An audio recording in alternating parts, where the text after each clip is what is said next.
Hi everyone, thank you so much for joining the next episode of the Immergence Show. I'm Nico Farah, your host. I'm a creative technologist. I empower brands and creators in this next era of retail. And my special guest today is my great friend, Kelly Vero from Naked. She's a creative badass and a fashion gaming expert.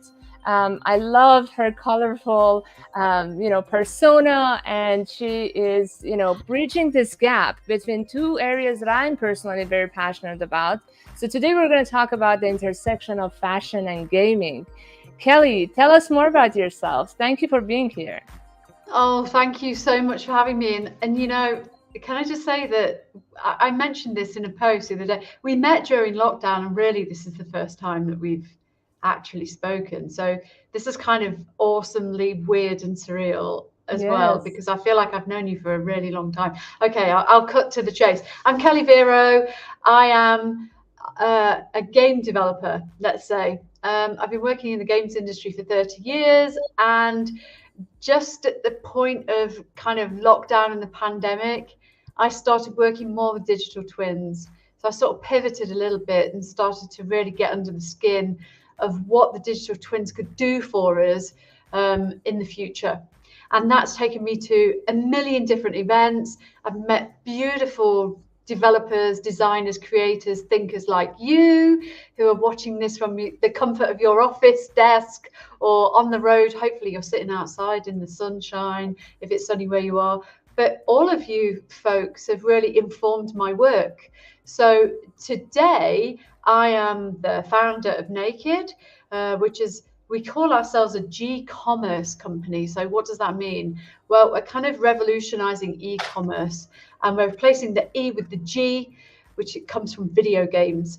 And because video games are my background, it seemed like the best place to be able to distribute all of your incredible work.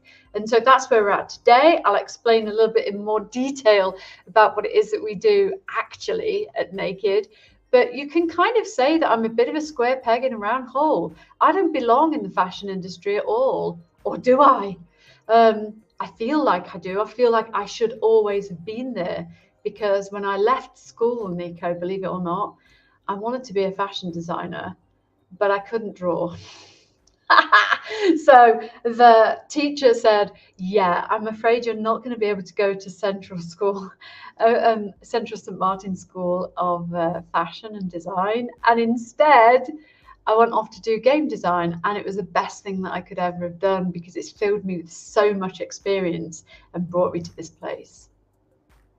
Well, I'm sure there is a lot in common between gaming design and fashion design, and just being a creative person doesn't matter what media you're using, what medium you're using. It's kind of similar. So I would love to hear from you about the history of kind of like how gaming went about using fashion, and kind of, we know skins are so popular. All these gamers are spending so much money on these amazing graphics. So tell us more about this history and kind of like how we are seeing it today. First of all, my gosh, games back in the day, they were clunky and not very funky, and they were made out of um, very early style polygons, right? So polygons are like multi-sided shapes. But today we talk about quads and vertices, right? So we talk about quads and tris when we think about vertices. But back in the days, because there was no real movement to be able to be creative apart from the orange box or the grey box that we designed inside, it was really, really difficult to be able to create something that was glamorous and gorgeous. If you think about really old games like my favorite, Final Fantasy VII, you'll remember the time that Cloud wears a dress, which was wow, so groundbreaking at the time. But when he wore this dress, it moved like a block. We see this still quite a lot with people who are, perhaps a little bit more ego driven in their designs than they are in their abilities. But certainly in 1997, these blocky dresses and these blocky clothes did not give us the opportunity to be creative. So really what we did with avatars was we just put them in a pair of black pants and a white vest, which is how we got Lara Croft, right? So the thing we had to do with Lara was make her boobs like the stars of the show, because nothing else was going on in what it was she was wearing. For someone who was supposed to be a female Indiana Jones, she looked every inch a kind of glamour girl. And that was not the style, I think, at the time, though it did a heck of a lot in terms of making women think a little bit more about what they wanted to be inside video games and trying to place their, aspirations or aspirational looks in games. And if we fast forward towards today, if we look at times like Second Life and that phase of early metaverse, people are really starting to think about how they should look. And they started with Avatar, and what grew out of Avatar was more design or fashion first or fashion forward styles and looks. And so they started to experiment much more with what was available, but there was still so little available. And I think it took, games in the last 15 years, especially, to kind of pinpoint or ascertain what style could be for avatars and players or non-player characters inside those games. So think about games like World of Warcraft, which is an online game, or Skyrim. These are very medievally focused sort of games, and so there's not really a great deal of movement or style in there. But games like EVE Online certainly has this whole Martin Margiela feel to it in the way that, characters and players can look. And also in games like Deus Ex Machina, these sort of games are much more futuristic, so they're much more Issey Miyake. We see now that art developers inside video games, game artists, 2D or 3D, are now starting to take the cue from whatever's cool kind of at that time. I worked on a game called Halo, and Cortana, who's one of the characters in Halo, is virtually naked for a really long time. She's wearing literally nothing at all we could see were the contours of her body. And that's because how do you dress somebody way like millennia in the future when you don't have any good references of what's happening in fashion right now at the time that you're creating her? So kudos to the guys who have made that leap or that translation of halos across time, because now at least these space marines are starting to look a bit more believable, and so that translates really nice into the recent TV series of Halo, where we can actually see Master Chief wearing cooler fatigues that maybe look a bit more like they could have been Dries Van Noten, and Cortana is actually wearing pretty solid, cool, fashion forward like items. Even if it is a unitard, it certainly has an element of style to it. So I think we're starting to think now about how can we place these games in more of a style that is not just a reference, but that is relevant to who we are as individuals trying to dress our characters, or trying to effectively dress ourselves. And so we are thinking much more. And the metaverse is also deciding how we should look.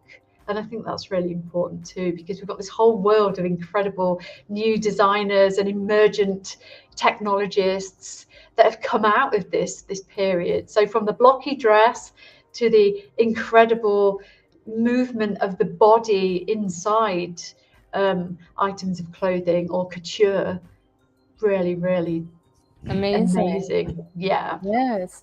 I mean, I think this desire for self-expression has always been there. It's just a matter of I think also when we have more diversity of players, we would need more diversity of representation and expression, and that leads to having more tools to express with. And so that's amazing. And I love that. What do you think came first, though, Nico? What do you think came first, the technology or the desire to for games to be more inclusive in terms of how we look? Well, I think we were just talking about it before the show. Technology moves faster than the society, kind of sadly, but it takes time for a lot of these corporations to kind of wake up to the need that existed even before the technology, the need for expression and all that. So it's kind of happening all in parallel, but the adoption in terms of corporation is the last thing that, and then it goes back to diversity of creators of these games. Do they really put in place the right talents? I was going to ask you, so there was no real fashion designer behind these games, right? And never has been, and never has been. Game artists are trusted to be able to understand, every single intricate detail of a player character or an avatar, as we call them now. So from NPCs to actually the player's customization palette, that's all been decided by an artist, and they take their references from wherever they take them. So if they've been working on a game for the last 4 years, which they were at the time, which is all about shooting or living in tanks or whatever, then that's the style of art that you're probably going to initially get, not from references, but certainly from the color palette potentially. Yes, and also the design of the avatar defines the type of skins or outfits you're creating. Now that we're kind of incorporating metahumans, I see how it's not really designed for fashion. So there is a lot to be done infrastructure-wise to make that happen. Before we go deeper into this conversation, I want to thank our audience. That is absolutely. I do as well. Oh my God, it's so amazing to see everybody online. Amazing. And there's some people that I recognize and everything, Nico. I'm so excited. Oh my God, thank you. Thank you for being here and engaging our amazing audience. Thank you, Ian, Lucy, Celine, Chris, Yemi, Icy, and everyone else who is tuning in and contributing by commenting. And we are hearing a lot of good comments. So, Kelly, if you want to touch on any of these that you see, feel free. Yemi is saying the Sims got me thinking about fashion for the gaming world. It was so cool, the option. And, that's kind of I think the starting of the virtual worlds. I don't know if Sims was first or Second Life, but, kind of those virtual worlds brought us into these more realistic fashion. And then, we have comments on fashion and digital identity. Should they should they be adopted simultaneously? When we were born naked and getting birth certificate, then we're named and dressed. Shouldn't gaming and the metaverse do that too? Do you want to talk about that? Actually, but Chris, the problem is that's such a really great point. But the problem here is, of course, is that gaming came first. So because of that, we take quite a lot of our input from what it is that we create in metaverses, including everything Web3, NFT, etc. We take those cues from gaming because games have been around for sort of 40 years, which, if you read my amazing book From Pixels to Portals, it explains the history of all that cool stuff. But I think that's a really good point. I think identity is so very important. And just back to Yemi's point about The Sims. Yes, Sims came first, and that really did inform exactly what happened in Second Life. Same with PlayStation Home. If anybody is a PlayStation Home diehard, you could put on your blocky kimono and sort of hang around. Yemi also says that desire drives tech. Yeah, that's true. It's not just desire, though. I think for the games industry, some of the things that we needed to overcome in the early days, I started in 1992. Oh my God, I'm that old. I must have been 6 years old when I started making video games. But the reality is that we did not have the technology. Everything was being done manually. So we were figuring it out, and we got quite a lot of things wrong. A heck of a lot of things, actually. And it's only now that I can see this blending between video games and the metaverse off the back of amazing use cases, but also off the back of that desire that you talk about. Yeah, it's more desirable now to create new tech. I'm not sure that, your point about metahumans is really important, Nico. because why didn't they think about fashion when they were creating metaverse? Well, I think it comes down to who's building these for what. It's more specifically with MetaHumans, which is the most realistic we can get with Unreal Engine. They're just designed mostly for Fortnite. Everything is around fighting and being combat ready. We were just making a demo yesterday, and we were like, why are they posed like that? Even the idle pose is just not normal. So yeah, there is a long way to go. And hopefully all of us can make this future actually come to life. And there are comments about how we should have like these interoperable open world games and many more that needs to happen for actually making these tools more accessible for creators. I appreciate Rocio talking about that. Yeah, there is a lot going on. Rocio, hello. You're so amazing, because that's exactly the direction of travel, isn't it? Making these user-friendly tools for fashion designers. I always say to people that when they want to get into this space, I kind of say, familiarize yourself with these things, because 3D is 3D, but CAD, it isn't just CAD. It's many different things inside CAD. So if you think about me doing that manual animation from back in the days on Tomb Raider, etc., think now that when we use 3D, that 3D can be used by fashion designers, it can be used by civil planners, it can be used by everybody, but not everybody can use CAD. So yeah, I think things are finally becoming more accessible. I'm happy as anybody about this, because it means more people can join into games, more people can be fashion designers, and we can just create whatever the hell it is we want to create, and that's what's important here. Yes, amazing. And again, shout out to our amazing audience. They're inviting their friends, making this party even more fun. Selen, Ian, thank you for inviting Nolan and others to be part of this discussion. So let's talk about opportunities for brands. So we've touched on the history of gaming. Now we see a lot of activations that brands are doing, especially with the hype of the metaverse and Web3. How do you see the opportunities for brands to kind of like, introduce these concepts that should have existed sooner to the amazing, non-gamer audience too? I'm going to be really controversial now. What a surprise. We're like 20 minutes in and I'm already being super controversial. Listen, I think the big problem here is not the brands. The brands want to be where the end users are. The problem is nothing's interoperable. Somebody made a comment earlier about creating an interoperable, layer effectively. This is what we need.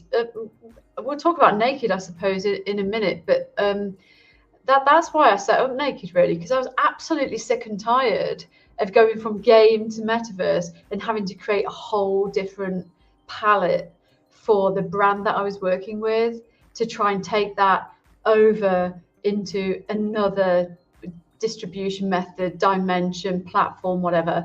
It's time consuming, it's boring. Our consumers are getting faster and faster. So if they don't find what it is that they're looking for inside a virtual platform, they're going to go to e-commerce. We don't want them to do that. I'm not dissing e-commerce at all, but what I'm saying is that just breeds fast fashion. And what we need to avoid is this propensity of creating things that are just too fast, too wild, uncontrollable, when we could actually use digital tools and digital objects and digital experiences to be able to develop what it is that we want to see in the physical space. It's ridiculous when you think about it. It's so obvious. Just make the damn stuff interoperable and stop being stupid.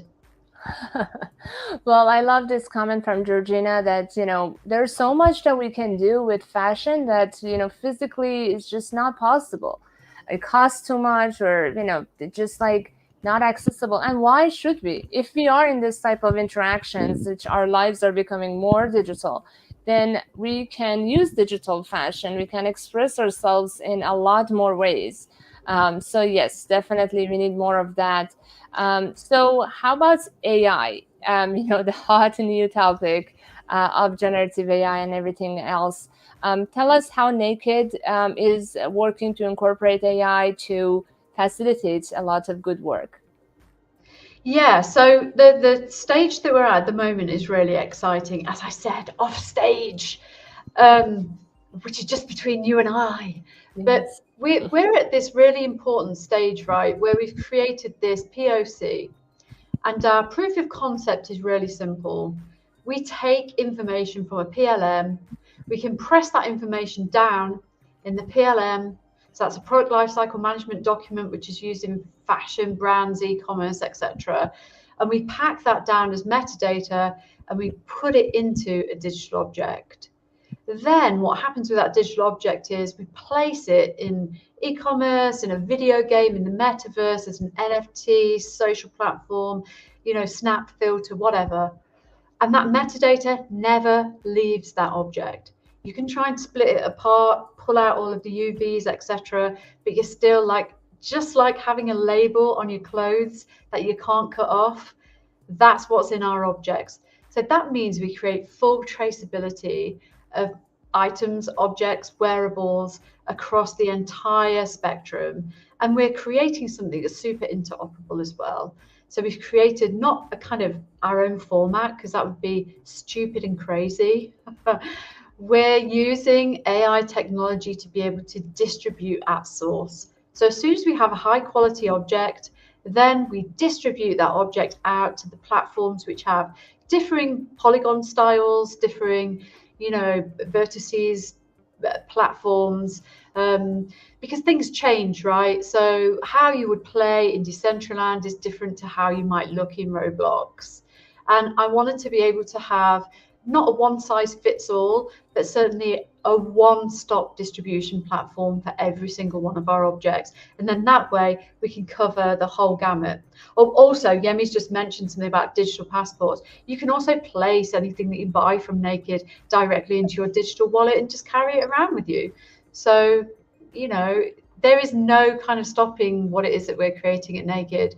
This will also enhance the opportunities for new designers to be able to come through and not feel that they're walled in to have to create for UEFN, for example, which you were talking about earlier, or just creating for Clo 3D, or just creating for Roblox. The world is your kind of oyster. If you're a creator, you're not just sort of creating something that is just for a store. You're creating for every iteration of how people can reach you. That's how you build communities, or that's how you should build communities. So that's what we wanted to do. We wanted to create a kind of all option experience with wearables. But obviously from the brand, that has to come from a place of understanding that the interoperability question is not up for discussion. Everything that we create has to be shared on every platform by everybody. And usually we distribute those objects through video games or through metaverses. So people would be able to find them in their game inventory or in their metaverse inventory or store.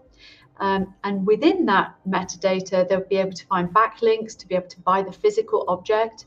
So that means that they don't have to rush to an e-commerce store and just buy it straight away without even trying it on. We know that we've got a problem with waste. No one's trying to solve it. Everyone's just sending videos around going, this is so terrible. I think we've solved it, because I think that if you give people the opportunity to spend time with their clothes, and God knows I should have spent a bit more time with this Hello Kitty tank top before actually buying it. I'm joking, it's absolutely amazing. I think a lot of people would think twice about buying an object. I mean, you talked about this earlier. I'm 180 and I'm not a small girl. So when I went into Chanel to just go and buy a Chanel jacket, they were like, "Hi, you're never going to get in that. You're like the Incredible Hulk," which I am. But I have a Chanel jacket that I can wear online whenever I goddamn feel like it. And that gives me comfort. It's what Georgina said. We should be able to have things that we can both afford and that look good on us and that make us feel good about ourselves. Totally. To create too. Yeah, I love that you touched on the omni-channel strategy type of like mindset where, brands took so long to get used to Web 2 and, how they have to create content for different social platforms. And now we're kind of introducing similar, as you mentioned, G-commerce, now focusing on gaming and immersive experiences, metaverse, whatever we call them. They require similar strategies, similar mindset of thinking how we can repurpose our content and engage the audience wherever they are. And for whatever age or gender or a target audience that we're targeting. So that's really helpful that you mentioned. And we have comments about breaking the wall and having open systems and stuff like that. So there are a lot of different direction that needs to be incorporated. I would love for you to walk us through a case study or use case that you have done, so we can kind of more tangible and practical talk about these amazing innovations that you're introducing.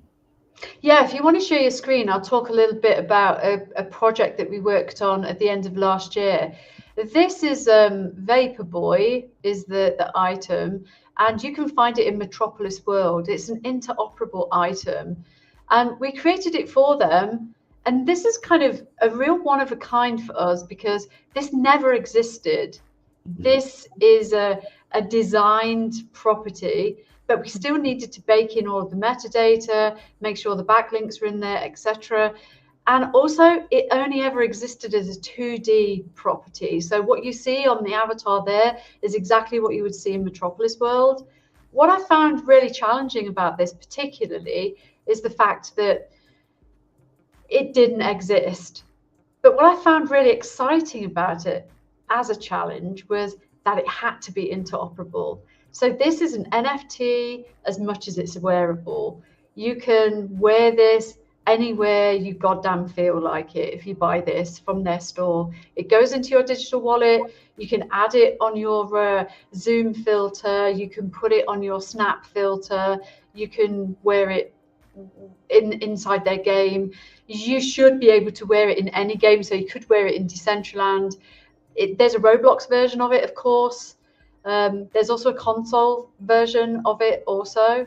And, this takes me back again to the point that we were making earlier about this use case and why there is no interoperability. There's two reasons. The first reason is game developers don't like it when you break their environment. They can't stand it. When everything breaks, it costs money, and time is money as well. So the more time that they have down away from the player or the consumer, that's problematic for them.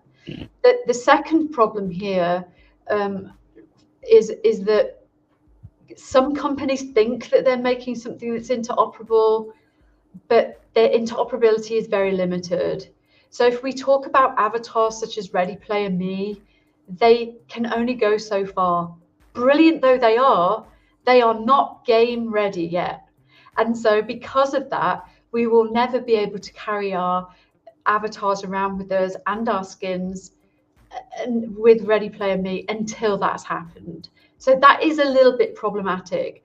What Metropolis World did, which I thought was interesting, was they started off with a 2D avatar and they built their interoperable wearable on top of that 2D avatar first. Then we created the 3D, and that concept is NFT, but it's 2D NFT as well as 3D NFT.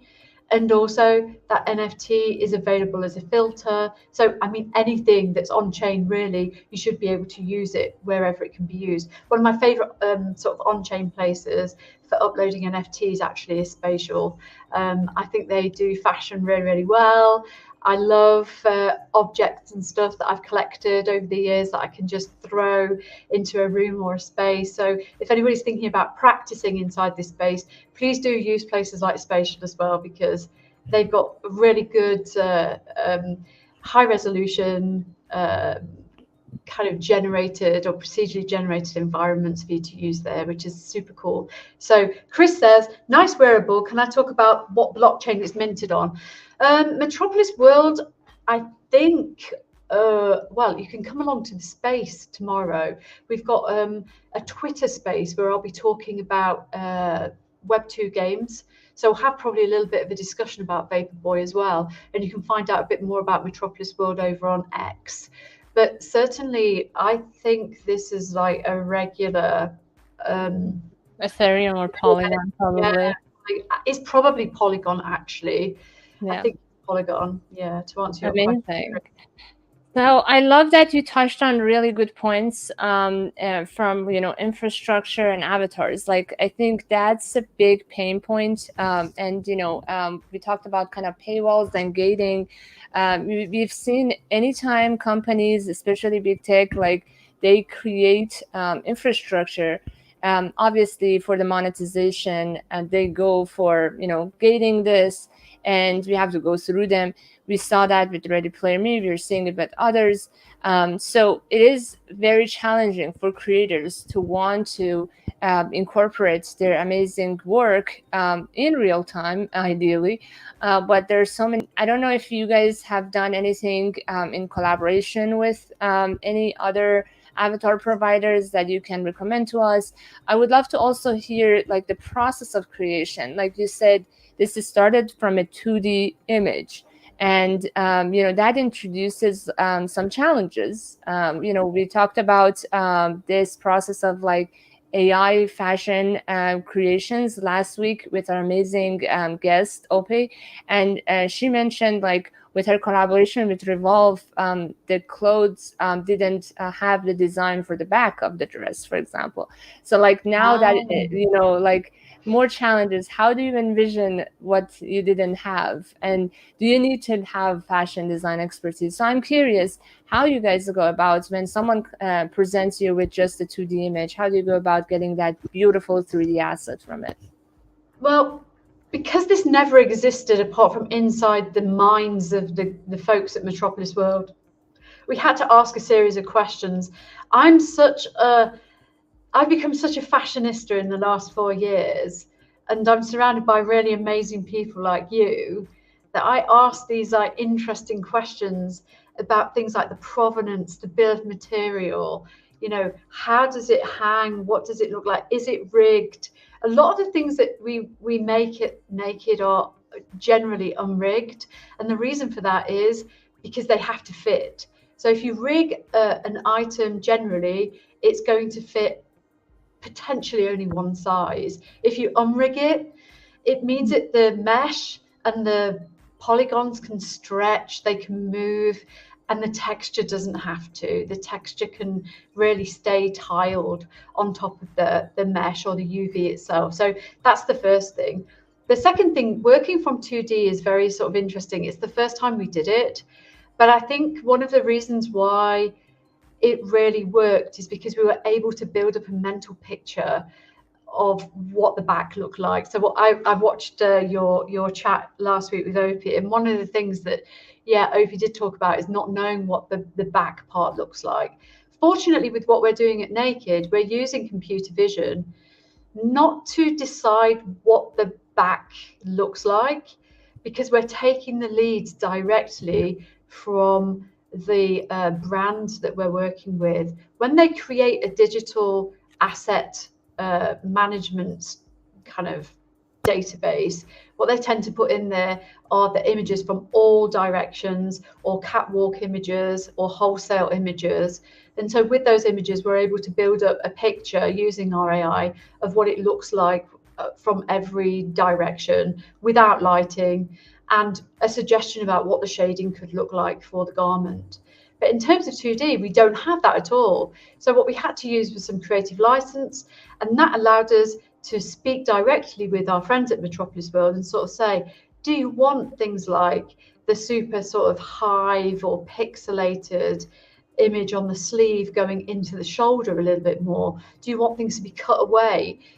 And they sort of said to us, well, look, we want this item to be a jersey silk mix. So already that's a really difficult proposition to be able to meet, right? Because jersey and silk hang like totally differently. However, if you're creating things that are unrigged, then you're creating a standard view of what that item will look like. So although we've got this really nice silk jersey mix, actually the back part is they wanted it to be black anyway. But when we don't have that information, it's really important to have a solid working relationship with your brand so that you can make sure that every step of the way, they're not designing by committee, but what they are is directing you towards how they think the end user will receive that garment or that item and how they will wear it. And that's like super helpful. Metropolis World were really helpful to us about that. Also, I should say that this item, along with all of our items that we use in AI, where it could take up to 4 weeks to create a single item with an amount of detail, it takes us in the region of about 4 hours. And we also batch produce, so we can produce up to 10,000 items a month. Yeah. Wow, that's amazing. Great job. Let's touch on some of the comments that we're getting. Ian says, also brands want to gate access branded impact, and it's not easy to be globally interoperable. I don't think we're there yet. Yes. Spatial's the closest that we've got to that at the moment, actually, Ian. If you don't tinker around in Spatial, you're really missing out. I know you mentioned Omniverse City. Yeah, but do have a bit of a tinker with some of the add-ons that they've got inside there, because they've become much more sort of NFT friendly and focused over at Spatial. And they are global because they're a South Korean company. And alongside Zepeto, which is very stylistic, for sure, that is not what one might kind of call interoperable, but there are a gajillion brands to be able to choose from in there, and different approaches to how they create and develop skins. And play Runway Z because it's really good. So you said Spatial is from South Korea? Yeah, it's a South Korean American company. Yeah, really? So they've got offices in New York and in Seoul. And I was really fortunate to share the stage with their CEO in Korea last year. And some of the things that he told me about the developments that they're making in Spatial are super amazing. Honestly, you can just fill that place with NFTs now. You don't even need to buy stuff off the shelf or out of their in-game store. Just bring your stuff over via your wallet. Yeah, I love that. Yeah, and I noticed they rebranded to be more focused on gaming and empowering gamers. So that's great. We have another comment from Yemi. Meta Taylor has that moldable digital garments in any digital avatar. Have you used Meta Taylor before, Kelly? I have. We've been looking at Meta Taylor actually recently, and another company called Wardrobe. And that company is creating moldable or morph textures and morph meshes, which is quite interesting because it allows you to kind of use the garment as though it's sort of modeling clay on screen, and be able to pull out your innermost creative bits and pieces out of the actual shape itself, which is cool. Amazing. And Yemi says she's a pro Spatial ambassador. Finger hearts, because I am too. It's absolutely amazing. Actually, I should also give a big shout out to Avakin Life, because we provide quite a lot of their garments over at Avakin Life. And that's what I wanted to say about rigging, really. Each avatar is different. So when it comes to rigging items, the best thing to do is not rig them at all. If you want them to fit on a variety of different avatars, then the best thing to do is completely unrig, and that gives you a lot more freedom to be able to design without constraints. That's amazing. And we have a positive comment from Maria Chiara, sorry if I'm butchering your name, that Naked is doing amazing stuff. So very excited to see where this amazing company is going. So let's kind of transition a little bit and touch on another great area that you're working on, which is the data and insights that we can offer to brands. So tell us more, kind of how we can help brands to be making more informative design decisions. Yeah, that's what as well I had like a real problem with, because somebody who has been working in video games for a million years, she was on here earlier, I don't know if she's still here, Lucy Rissick and Brotherhood of Brands is like one of my all-time favorite businesses inside the video games industry, because she single-handedly bought quite a lot of the big brands into games like F1, Forza Horizon, etc. And she said that I'm the queen, but secretly she's the queen. Everybody knows it. But what's interesting about that is brands need to know what their players are doing, what their users, end users, consumers are doing. We'll call them players because it's easier. And what we want to be able to do is have a dialogue between what the player is doing and what the brands are creating, or what the brands are putting inside the video games or platforms. And that's not happening. So it's okay doing some kind of like huge brand push inside Roblox or Fortnite, but how are you measuring that? That information is not going back. It's just saying, oh yeah, 1 million people visited this space in a month. That says absolutely nothing about the consumer. So what I wanted to do is turn it on its head a bit. And having worked in the industry for 30 years, I know exactly the types of information and data points that we take from players, because it's one of the fastest earning spaces in the world if you're creating stuff. It happens, microtransactions happen every single second inside video games. There is a disposable income of, billions. There's a 26 trillion marketplace that's mostly unserviced inside the video games industry. But there's sort of 85%, of people between 18 and 45 are video game players. And so because of that, we have to figure out who these people are, because if we don't, brands are going to continually make for themselves. They're just going to continually make what's in their creative flow or how they've been creating for the last 20, 30, 40 years.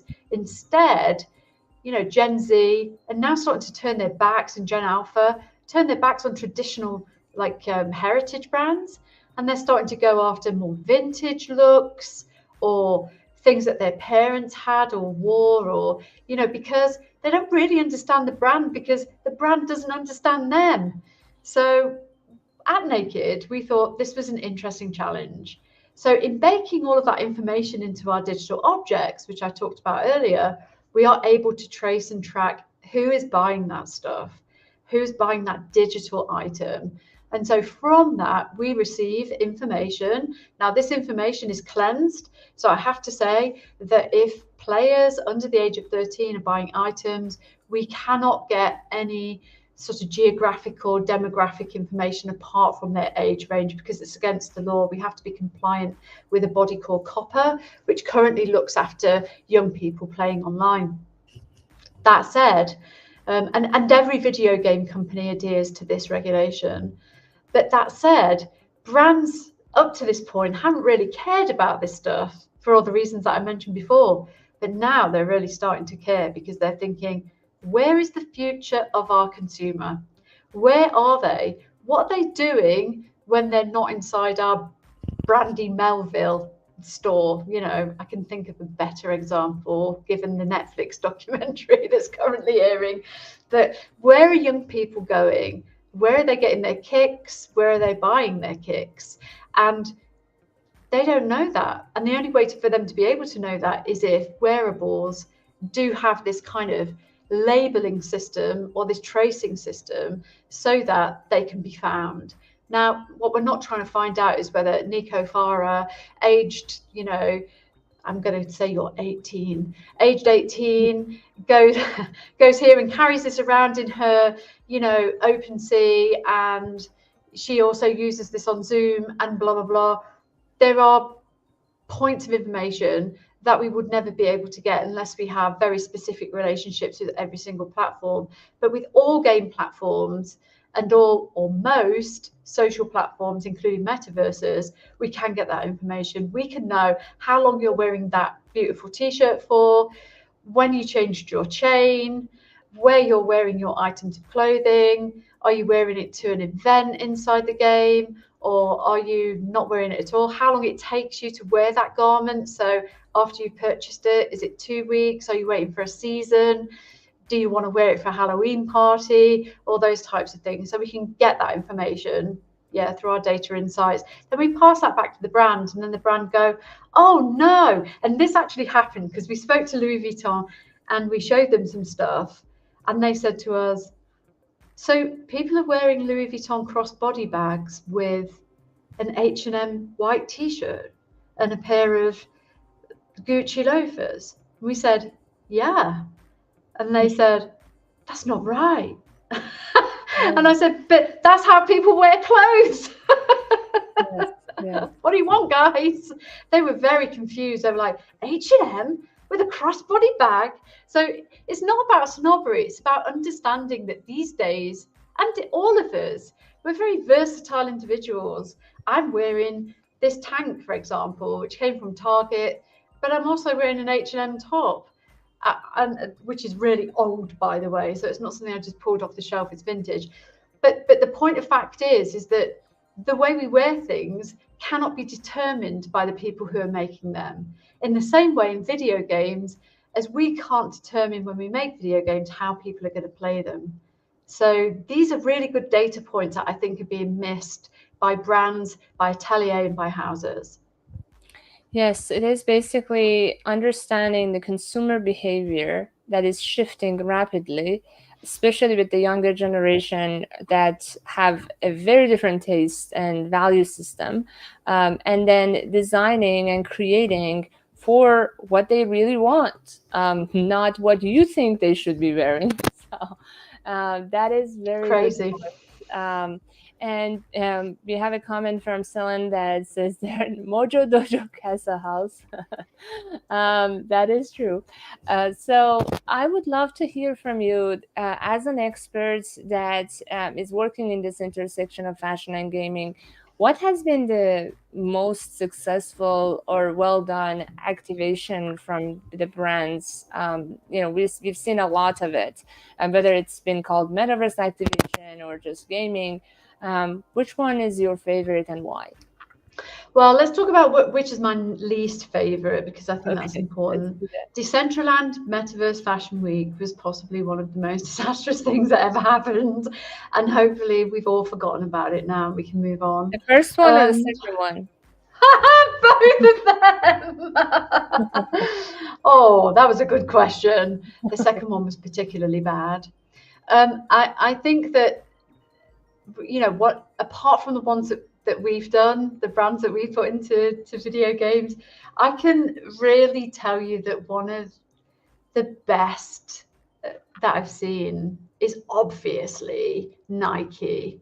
They've done such a great job being able to harness, and they've been as interoperable actually as these platforms will allow, which is really super cool. They went and bought an NFT label, first of all, Artifact, and then, the final kind of point is that we see Nike not only having their own Web3 platform to be able to buy, customize, or whatever your own kind of metaverse or NFT sneaks, but also they're hand in hand with other platforms. So they're very aware of who their buyer is, their end user, and they want to be able to cater and tailor to them.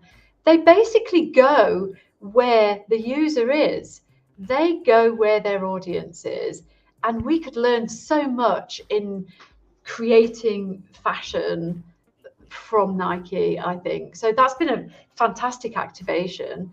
I think some of the other things, the early stuff like Gucci Garden, that was pretty cool, but it was sort of baseless and contentless, really. Nothing super happened, which is what you expect from Gucci. One of the worst ones, obviously, was the $10,000 dress, which you and I talked about, I think, during lockdown, from back in 2021, 2022. Abraham.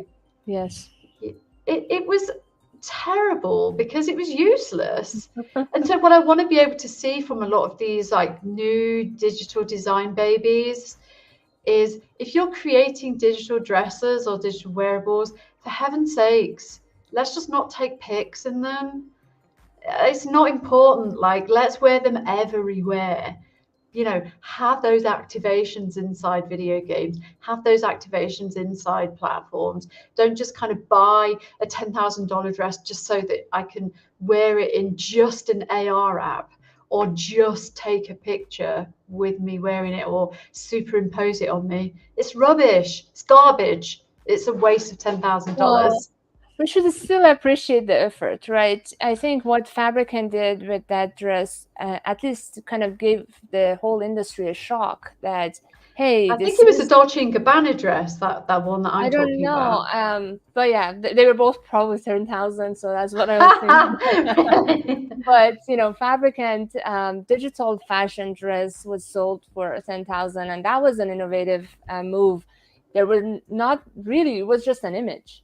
There was no use case or utility. So, but I still think that it was great. I don't know about the Dolce Gabbana details of how they did that, but I think appreciating the efforts. And then we talk about Nike.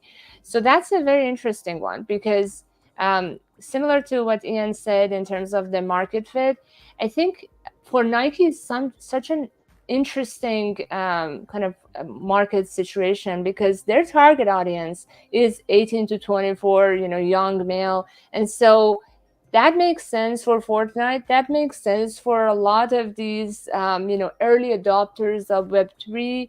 And so if you think about that, they were in a very good position to capitalize on. And then they took the leap and made the best out of it. So They I also don't think, learned. yeah. They also observed. They looked at what everybody else was doing. And just that point about Fabricant and Dolce & Gabbana, yeah, that's cool. It was good for its time, though. And when we do digital technology, these things are going to age super quick. And in the last 2 years, that's aged. And if you consider the period of time that Nike have owned Artifact to now, what they're doing inside Roblox, there's no aging process, and that's really important.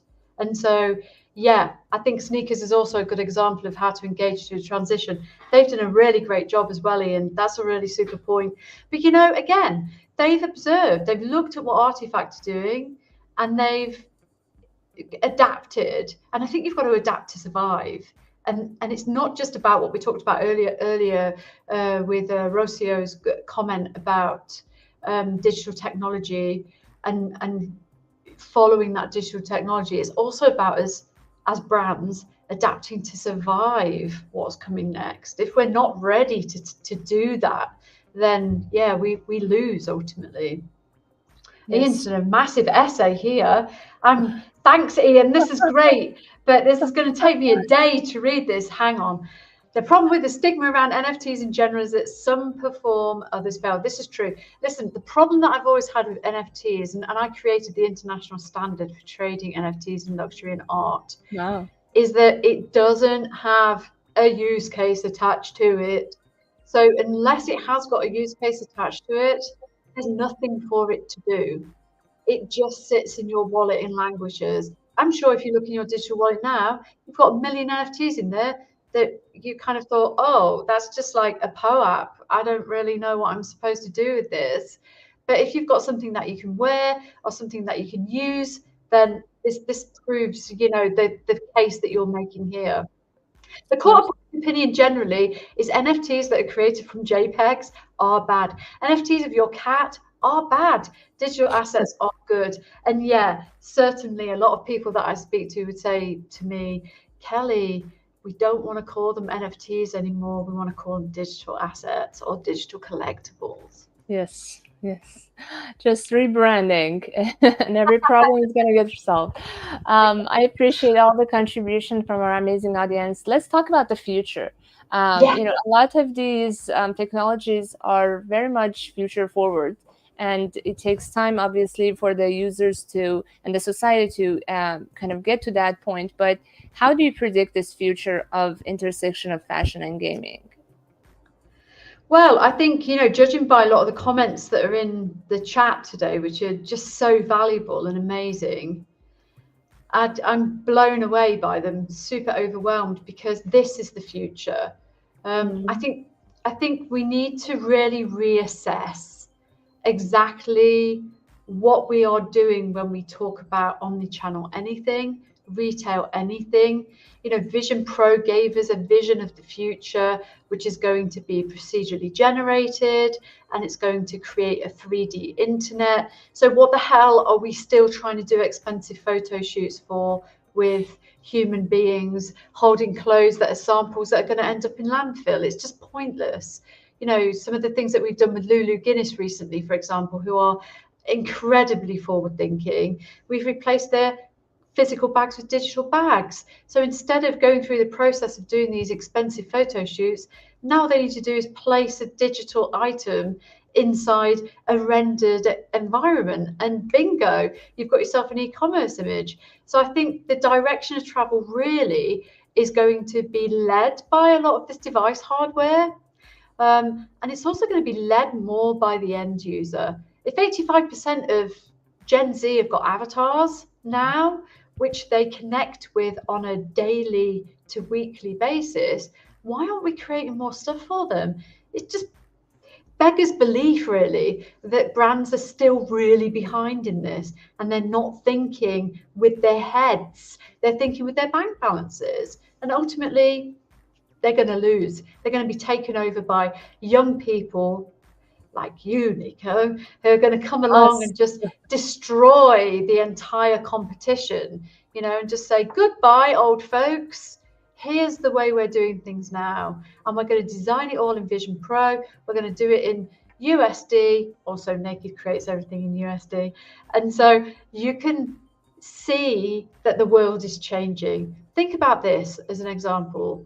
The OBJ, which is where the FBX format comes from, it's 25 years old.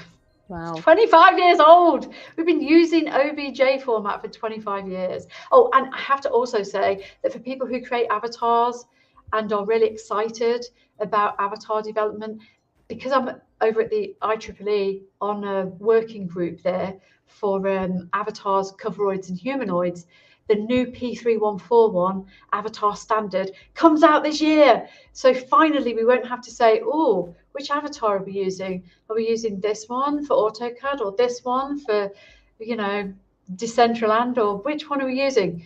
You'll be using one avatar because there will just be one avatar standard, and it will not be the Ready Player Me avatar. Oh my God, I can't wait for that. I'm tired of those the horror and the gossip and the shock. Oh my God, that would be amazing. It's great that you're working with them. We need more diversity. We need more talented minds, experienced, talents like you to guide this future. And I love what you said about the photo shoot. I was talking to one of the executives of one of the biggest retailers in the world, and she was telling me how one photo shoot they were doing for one home good, it actually costed more than what the revenue will come from that item. I was like, really? Hello? You know the math. And it's just like, but they're just set in their own ways, you know, like they're it's wasteful though. But when you're dealing with big corporation, it takes forever to change. So innovation starts from us, from, those that are not tied to those, old-fashioned way of doing things. But I appreciate you so much. It was so informative. I would love to hear from you how we can all support you. Where can people find you? And tell us more about the Twitter space that you have tomorrow. Yes, I'm doing a Twitter space tomorrow, which is on Metropolis World, over on X. And we're talking about why Web2 games are dying. We'll also talk about the role of fashion inside Web3 gaming. Web3 gaming is massive. So if Web3 is something that really floats your boat, you'll be really excited about it. But about me, you can find me on LinkedIn. I'm Kelly Vero. Best thing to do with me is, because I'm a forgetful old lady, it's a really good idea to go, hey, do you remember me from the Immergence Show? I was the person that was annoying you in the comment section. You would never be doing that, but just in case, because I'm very forgetful. And then also you can find me on X at the Kelly Vero. Naked is also on X, and that's at naked NAK3D_XYZ. And our website is, I hate web. I'm not even going to say the website because websites are dead, man. They're just so dead. Just as dead is better than disco. We need immersive gamified websites. That would be yes. Nice. Yes. And I appreciate so much our amazing audience that engage with us so much, our community. We should go beyond audience, their community. And next week, we have Ian on the show. So I would love all of you to come back and join us in another exciting conversation. And yes, thank you so much again for all of your contribution, everyone, especially you, Kelly. We learned so much. We touched on so many good topics. I would love to have you back again in the future, and we really have a good time together. Thank you so much. Take it as a yes, and thank you so much, and keep supporting Nico. She's doing a brilliant show. I love you. Thank you so much, everyone. Have a beautiful rest of your day. We'll see you next week. Thank you. Bye.